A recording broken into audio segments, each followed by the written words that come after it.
Saudara, Mahkamah Konstitusi kembali melanjutkan sidang perselisihan hasil pemilihan umum atau PHPU Presiden dan Wakil Presiden 2024 dengan pembacaan keterangan dari pihak Badan Pengawas Pemilihan Umum atau Bawaslu Republik Indonesia. Bawaslu menyebut telah melakukan tugas pencegahan sebanyak 141.008 upaya pencegahan yang dilakukan dengan bentuk surat pencegahan, himbauan, dan lain-lain. Bawaslu juga telah melakukan penindakan laporan sebanyak 700 temuan dan 1.526 laporan penanganan pelanggaran pemilu. Selain itu, Bawaslu juga telah melakukan penyelesaian 289 sengketa proses pemilu. Selamat malam, salam sejahtera untuk kita semua. Ketua dan Hakim Konstitusi. Bawaslu telah melakukan tugas pencegahan sebanyak 141.008 upaya pencegahan yang dilakukan dalam bentuk surat pencegahan, himbauan, dan lain-lain.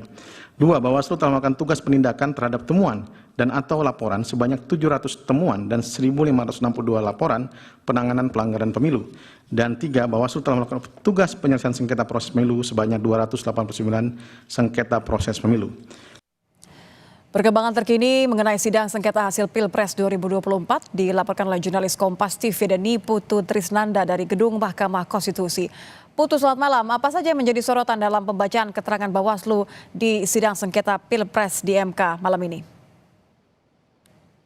Ya, selamat malam Nitya dan juga saudara. Tentu selain angka-angka yang tadi sudah Anda sebutkan bahwa ada 1.000 lebih upaya pencegahan yang sudah dilakukan, ada 700 lebih kemudian penindakan yang sudah dilakukan, sudah ditindaklanjuti.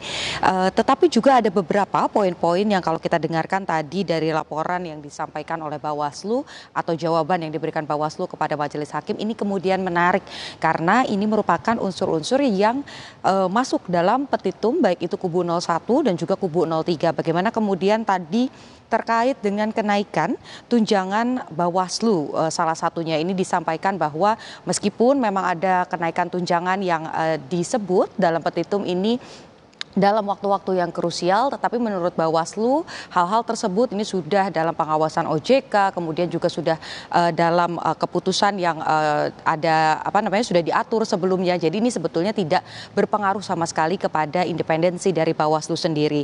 Kemudian soal penghentian sementara penghitungan suara di tingkat kecamatan ini tadi juga sudah dijawab oleh Bawaslu bahwa hal tersebut terjadi bukan karena ada upaya penggelembungan angka bagi pasangan kubu 02, tetapi karena ada optimalisasi dari sistem Sirekap yang sebelumnya ini memang mengalami kendala terlebih dahulu, dan mengingat bahwa Sirekap ini merupakan alat bantu untuk memasukkan data ataupun juga melihat data, sehingga proses penghitungan di tingkat kecamatan ini ditunda dan kemudian juga sudah ditindaklanjuti oleh Bawaslu laporannya.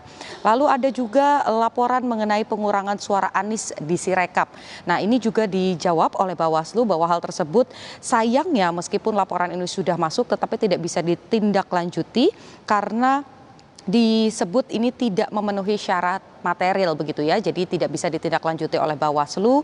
Kemudian juga nepotisme yang dilakukan oleh Jokowi beberapa kali ini disebut atau di-mention begitu dari kubu 01 dan juga kubu 03 membahas soal bagaimana ada kekuasaan dan cawe-cawe Presiden Joko Widodo dalam proses pemilu. Ini disampaikan Bawaslu juga tidak memenuhi syarat material karena tidak bisa dibuktikan.